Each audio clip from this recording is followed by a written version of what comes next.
Hello everyone, welcome back to the channel. Today I'll be talking about my Chesapeake & Ohio RSD-7. So I recently got this in a trade, like I mentioned on my previous video, so check that out if you want. But basically here I traded it in for a few Australian container flats, a brake fan and containers match. They were quite nice, but not really my thing anymore. So let's sort of discuss about why this seems sort of one of those things I wanted. So I'm a massive fan of ALCO. You know, I love the sound of the 251s. I love how ALCO sort of designs that even little number boards, how they're sort of recessed in, unlike, let's say, on the other Jeeps and all that. And I don't know, it's just something that sort of makes me want ALCO a bit more than, let's say, EMD or Baldwin or some other brands. So what we have here is a Broadway RSD-7. So it was struggling when I got it, right? So when I first got it, I was trying to put it on my track thinking, it is secondhand, so it should be well taken care of. And cosmetically, it was perfect, right? Meaning, so for example, things like, the paint is pretty crisp. Well, there are some smaller issues here and there. They are basically nothing too to be concerned about. Even the brake hoses and all that is in pretty good condition. Let the camera focus, and there we go. So you can sort of see how it's actually very crystal clear, all the detail of the body shell, when we consider things like, the Chesapeake & Ohio, very, very nicely made. And one thing that really surprised me, and I'll see if the camera can really pick it up here, is how the door handles are actually molded straight on, but honestly really, really well. Now, what is a little bit disappointing as compared to, let's say, on some of my other locomotives is, well, there are some parts which are like photo etch and where you can actually see through. For example, on my Athern U50, so you can sort of see here, well, that is photo etch. I'm a little bit disappointed that parts such as here and here are basically just molded plastic. It would have been nice to sort of see a little bit of darkness in, but hey, I understand. Okay, so let's actually discuss the mechanism, because that's actually what really matters in a model train. Right? It allows it to be what makes model trains a bit special, because, they actually move. So one massive flaw, right, of my secondhand is, you don't know what the guy's done to it. And bluntly, here is a situation of where I believe it was sort of a shelf queen for like a decade or something. This is Paragon 2. So I'm guessing it would have sat in a shelf for a decade and a part. So the gears have sort of, well, I had to use multiple Q-tips to sort of really scrape off that grease out there. But yeah, it took multiple goes, and I didn't think it was, it was something sort of people wanted me to watch, like spend 15 minutes trying to cut out grease out of like, and my God, I have a feeling it's the original grease, because it looks identical to some of the other Broadway stuff that I do have. And, I'll definitely make a video on that later, but it was really thick. It was very gloopy. It was very sticky. And I can understand why this was really hesitating to move. And now it feels, I haven't given it a go, because what we're also going to do today, and I will be putting it on a video, is swapping out this speaker. I think a lot of the speakers that Broadway use aren't very good. And I think that's why a lot of people don't like that sounds. It's sort of the old, question of, is the decoder bad? which I don't think it is. It's not the greatest, mind you. I think there is a lot could be improved by just swapping this out to a Tsunami or an ESU, but I also don't want to spend $220. So one one massive improvement, I say small, but it's actually the most important thing about sound decoders is swapping this out with a spare sugar cube I do have, instead of using this older one. I don't think it's great. And let's discuss about one issue you are definitely going to find on some of these older Proto 2000. You'd think it would be. But on these ones, unfortunately, I saw a forum post, I'll link it in the description, about someone's conversion jobs of the RSD-15s, which is the same chassis as these, but they have the, I believe it's a V16 251, one of the largest ever fit into an ALCO. I will double check that. But one of the massive problems is Zamacra on the actual. I'm pretty sure it's Zamacra because this isn't plastic. People were thinking it was in the but no, this is. I'm pretty sure this is meant to be a die-cast sort of material. And considering it was in bits when I unscrewed it and it was practically falling apart, I'm not going to say it was a good idea to keep in. So, what else? Well, we're going to have this sort of swap out the speaker before, obviously, I can show you videos of it running. But basically, from what I've noticed, is unlike, let's say, some other, bogies and all that, the actual spacing of the three axles is actually quite different. So the middle two axles here are actually quite spaced apart from the other two. So yeah, compared to, let's say, on my GE Atlas one, where you can see they're quite equilateral.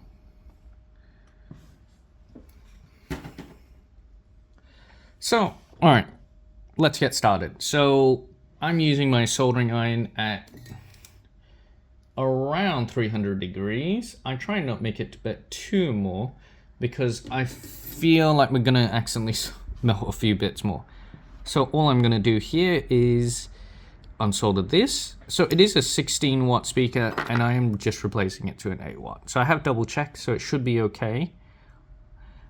Just to sort of rewire this in. It's got a small speaker baffle. It was originally meant for another ALCO, weirdly enough. It's one of the export 45 class, but I had sold that, so it's sort of like, well, what else am I gonna do with this? And it turns out it fits pretty much perfectly in here. So it's gonna be quite a nice light. Have maybe something a little bit nicer sounding. And I didn't really manage to get this because it was already in bits by the time, I actually got it out the shell. But one massive flaw of the way Broadway did their speaker is, well, I'll try and show you this way. But what can happen is, if, let's say, you can actually sort of clip the actual mount that actually holds the worm gear, and you can sort of make it collide and sort of scrape against the speaker mount. So that's obviously not a great thing. So I'm hoping this speaker will not just help the sound, but also in terms of actual performance, so you're not having bits scrape against other bits, because that's what we call not a good day. So I'll get ready. We'll transition to the next side. And yeah, so these are already lubed. These are lubed. So hopefully, once you have that unit, it'll sound wonderful and it'll run wonderful. All right, for some strange reason, my soldering iron did not want to work on one of the plugs I had. So that was really odd. So I'm just gonna let it heat up. Very, very odd. Never had that happen before. So usually I keep it to about 35 degrees. This is the solder that I use. It's not the best for this, but it's good enough. You know what I mean? Now, just one thing to also make a note of is when soldering, for the love of God, get yourself one of these. I remembered I used to not use it, and it's just, and you just sort of go, why? Why make your life harder? You know, yeah, it's something you got to use, and it does its job very well. Yeah, and it's properly heating up now, so that's good.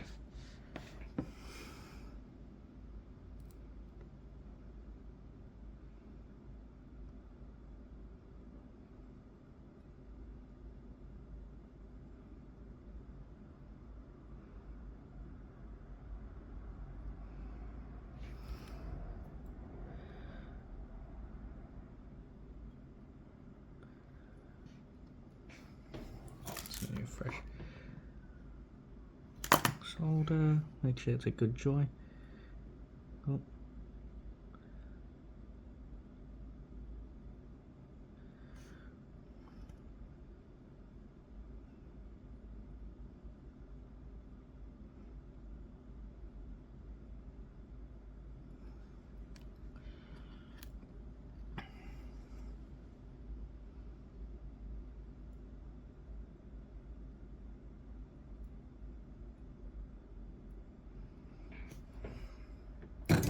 Alright, wrap that up in heat shrink.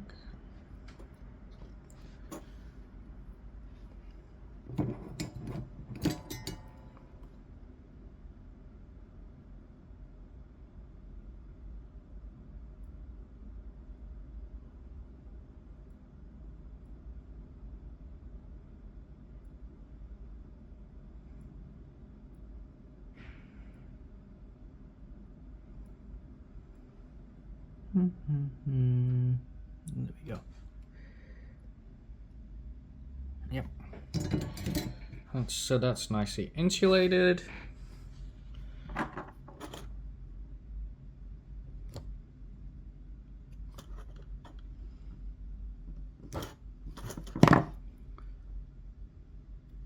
You just want a little bit. That's probably a bit too much.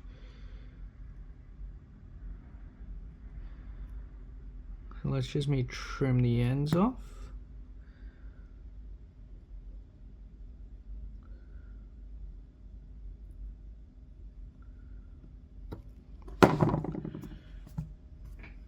So remember, oh fuck.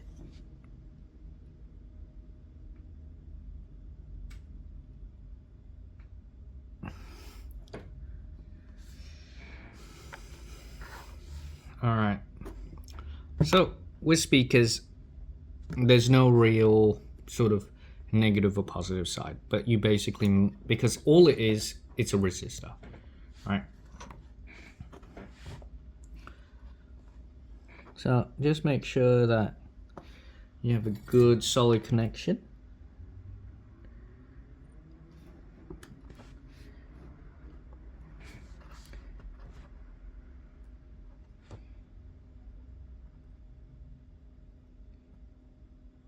And that is a nice good one.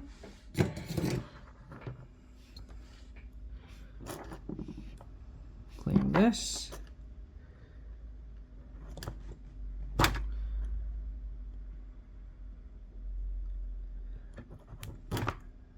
And there we go. Bit too much. Remember, you don't need a lot.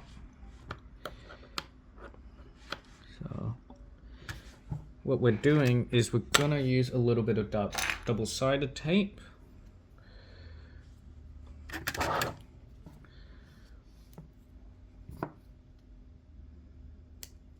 So my partner got this from a art store. It's really narrow stuff, but honestly it works even better on stuff like this. So for one thing I would say is you're gonna use this stuff More than you'd think in this hobby. Oh, jeez.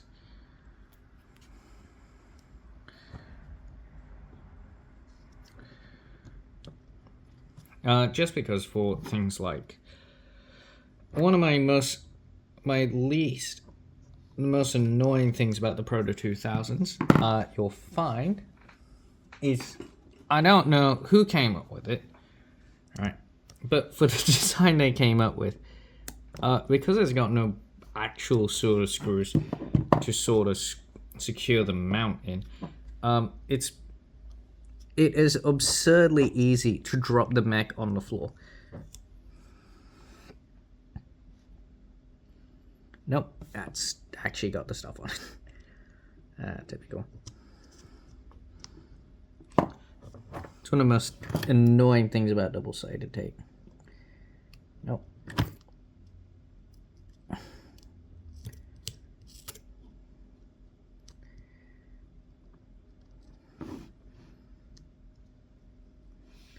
It's funny, isn't it? Anytime you want to do it, and there you go.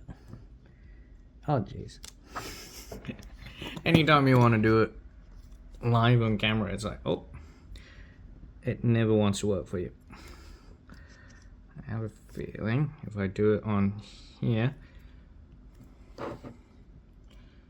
we might. Oh boy.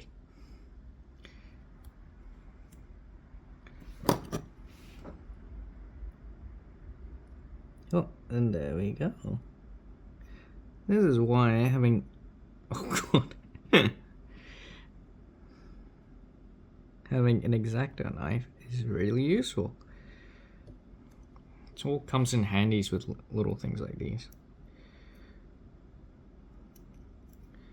There we go.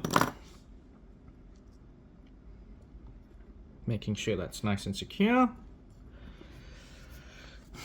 Put some flux on this.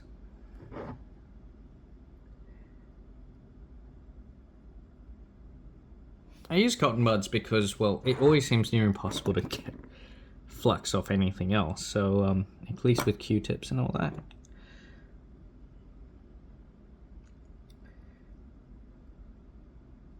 Makes it at least somewhat disposable, I suppose.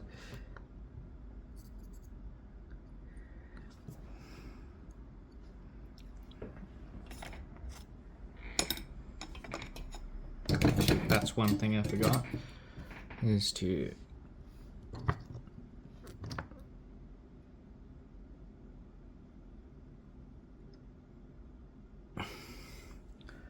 put a bit of flux on the actual wire, so that way it actually, so that way solder sort of sticks to it.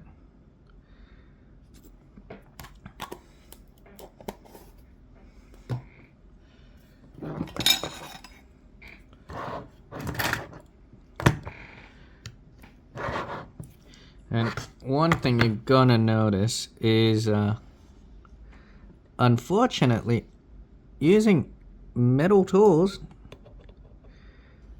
near speakers is very annoying, because guess what? It's heavily magnetic, so everything's gonna stick to it. And there we go. So I'm gonna go and make sure this actually works. It would gonna be embarrassing if it didn't. So let me go whip out my ESU lock programming. Look, with those, they're kind of just convenient. That way you can work from your desk and you're able to access everything you need. So, yeah. Okay, so now we're at the board. We're gonna sort of see how it runs, how it sounds, and see if any of it's just sort of general improvement. So one thing I did notice when I was at just on my desk using the lock programmer, it did seem to actually be less hesitant to actually move. Now, obviously, it might just need a bit more running in, but so far, scooping out that goop has actually basically just made it a bit more runnable, I suppose. So in this shot, you can clearly see, the nice details. It's just a really nice looking loco. Now, is this one that you really got to get for your collection? So that's a big question of, do you really collect these specific railroads? So I collect the C&O. I mainly collect a lot of that sort of East Coast sort of Conrail and all the sort of precursors to it. And I do love CSX, right? And I do like that sort of, weirdly, it's that sort of, NW, CNO, BNO, that sort of railroads that went through Virginia is probably a better way to explain it. But, I like the look of it. I think, it looks great. And, if you are one who collects CNO, Santa Fe or Penn Central, or Pennsylvania/Penn Central, it's a good buy. I really can't fault it. Now, the issue with the speaker. So we'll get into it in the conclusion, but let's take a listen to it now.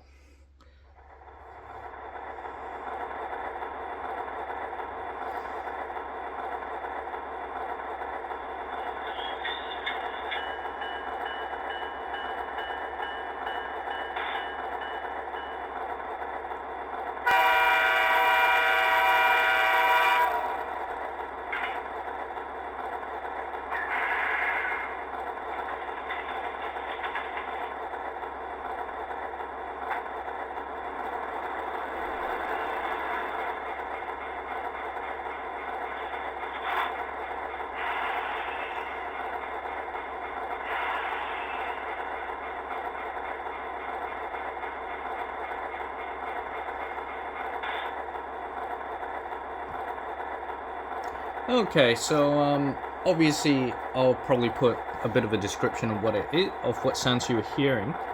I will have to find that out from the Paragon 2 website, since it was pre-owned. It didn't come with the box. So, but I will give you that information. So, will it actually run is a big question.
So off the bat, it does seem like it's actually running a far, far better. It wasn't sort of as bad as the sound supposed to start like it was earlier, and honestly, it just looks really nice actually. So I'll sort of get a few sort of moving shots while I sort of discuss this sort of situation with it. Okay, so we're now back at the workbench, and I just want to sort of give my opinions on whether this was sort of a good deal or not. And honestly, I'm actually really, really happy with it. So, look, it didn't pull passenger services, well, not from my knowledge anyway. That was mainly covered by the E8s, such as Pierre Marquette, and yeah, the regular E8s, I suppose. But I gotta say, I think this is a good looker. And while they didn't last into service for many, many decades, let's say, such as the SD7s or hell, the Jeep 7s, for example, I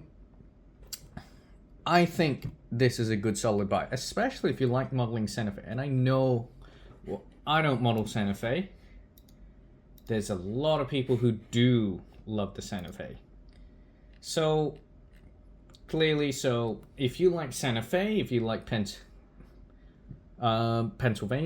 / Penn Central, and you love Chesapeake and Ohio, you should definitely get one of these. They look fantastic, and preferably, I love anything that has a high hood.